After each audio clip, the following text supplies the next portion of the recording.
Hello everyone, you are on the Star Patrol channel and today we have the magnificent Leilani Kai in our sights.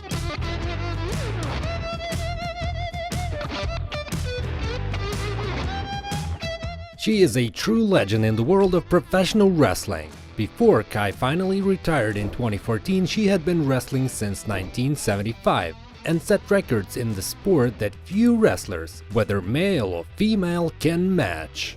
She's held the WWF Women's World Championship, numerous Japanese belts, the WWF Women's Tag Team title with a friend and partner Judy Martin, and numerous regional championships. Leilani also made history by competing for the WWF Women's title in the very first WrestleMania back in 1985. If you want to know what wrestling is all about, then get to know Leilani Kai. Also today we will talk about her personal life and figure out how much she earned during her professional career. But before we start, don't forget to subscribe to the channel if you also admire Kai's skills. And like if you've ever seen a video of her fight. Enjoy watching! Patty Seymour was born on January 23, 1960 in Tampa, Florida. She is now better known by her ring name, Leilani Kai. Patty was trained by the fabulous Moolah in 1975 right out of high school. She was originally from Florida, but because Moolah thought she was a bit Hawaiian, she was given the ring name Leilani Kai. Her fellow wrestlers also gave her a nickname, Hawaiian Princess. 4 weeks into her training, Moolah sent her on a 2-week tour of Alaska. Over the next few years, she worked for promotions throughout the United States, including Oklahoma, Minnesota, California, and New York. It was in 1979 in North Carolina that Kai first began working with Judy Martin, who would be her future tag team partner. In 1984, Wendy Richter defeated the fabulous Moolah at MTV's The Brawl to End It All for the WWF Women's Championship, ending what was billed as the longest-running championship in professional wrestling history. As a result, in early 1985, Kai, who was trained by Moolah, fought Richter and defeated her for the title at the Word to settle the score. Moolah was in her corner and singer Cyndi Lauper was in Richter's corner. However, a month later, Richter regained the title at the first ever WrestleMania. These fights were part of the WWF's Rock and Wrestling Connection, an era that combined music and professional wrestling. Kai was then paired with Judy Martin and the duo won the WWF Women's Tag Team Championship against champions Valvey McIntyre and Desiree Patterson in Egypt in August 1985, although the existence of this match is disputed. Meanwhile, in August 1986, Kai traveled to Japan, where she won the All Japan Women's Professional Wrestling's All-Pacific Championship from Chigusa Nagayo, to whom she also lost the title in April 1987. In November 1987, Kai and Martin became known as the Glamour Girls, and she underwent an image change that involved bleaching her dark hair platinum blonde at the suggestion of their manager Jimmy Hart. Kai and Martin feuded in 1988 with the Jumping Bomb Angels for the Women's Tag Team Championship. The two teams staged a 2 out of 3 falls match at the first Royal Rumble event in 1988, with the Jumping Bomb Angels capturing the gold. Kai and Martin recaptured the title months later, in June 1988.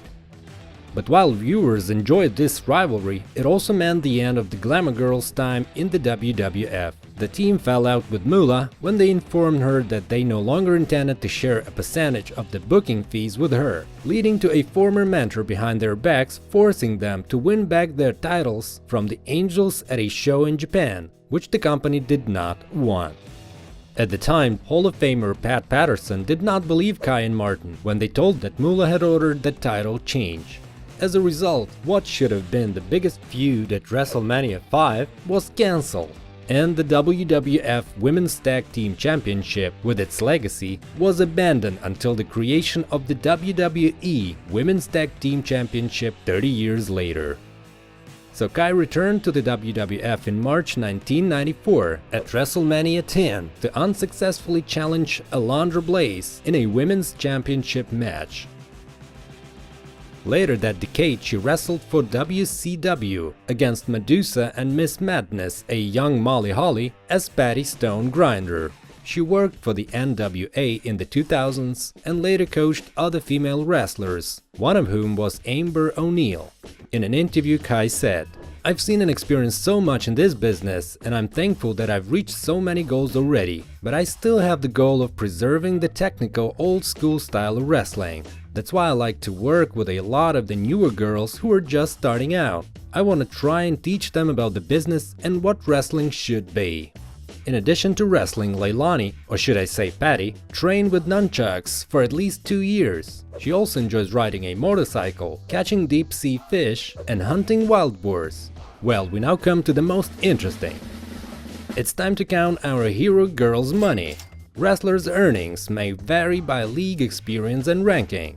The average professional wrestler makes about $500,000 a year, but some make $1 million or more. Patty never littered with money and saved up a tidy sum for her retirement. She previously owned an apartment in Hawaii, although according to some sources, she lives in her hometown of Tampa, and its total capital is approximately $1.5 million. As for Patty's personal life, she preferred not to talk about it publicly. It is known that she was married to WWF wrestler Hans Schroeder, but unfortunately he passed away in 2017 at the age of 75. Although Leilani Kai was not the most famous wrestler and has unfortunately not yet made it to the WWE Hall of Fame, it cannot be denied that she played an important role in the women's wrestling of the 1980s. On her own and as part of the Glamour Girls, she helped show what female performers are truly capable of. Like if you liked the video and write in the comments if you would like to see the name Leilani Kai in the WWE Hall of Fame. And see you in the next videos.